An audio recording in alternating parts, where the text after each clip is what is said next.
Hey, good morning, baseball fans. There's a whopping 5 degrees outside here in St. Louis. I know some of you who are in the northern regions probably have even worse weather, and some of you who are down in Florida and California, well, we all hate you now.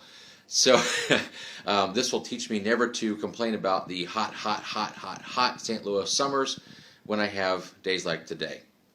So, the answer to yesterday's question comes first, and then I'll pose a new question, of course, for today. Question from yesterday was runner on second base, and he takes off on the pitch to steal third.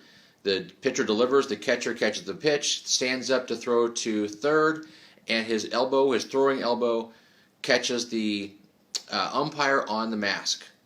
What happens next? Well, it depends. The call depends on what happens to the catcher.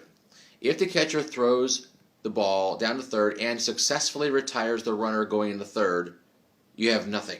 You do not call anything. The play stands as it is, and we just move on. Umpire puts his mask back on, and we go on. If, however, because of the umpire interference, the catcher is not able to retire the runner going to third base, then after the play is over, you kill the play, it's dead ball, and you put the runner back on second.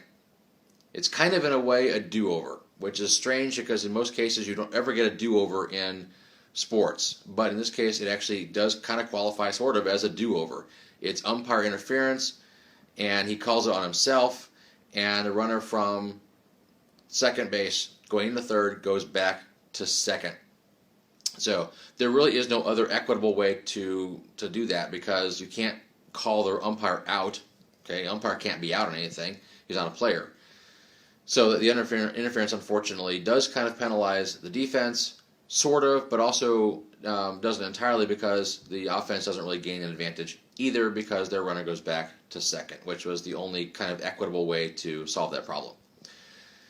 Of course, the best way to solve the problem is for the umpire to get out of the way.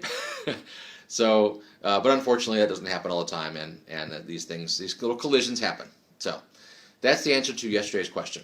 Today's question is, have you ever noticed on the first base line there are two lines? There's a second one that starts about halfway down at the 45-foot mark and goes all the way down to first base. What in the world is that line for? I'll explain it tomorrow, and all the rules that go along with it. But if you think you know, go ahead and post below. And of course, please like and share this video. And naturally, of course, as I remind you every day, hop on Amazon and get your copy of Come On Blue, A Fan's Guide to Umpiring. And I will see you tomorrow. Have a great Thursday.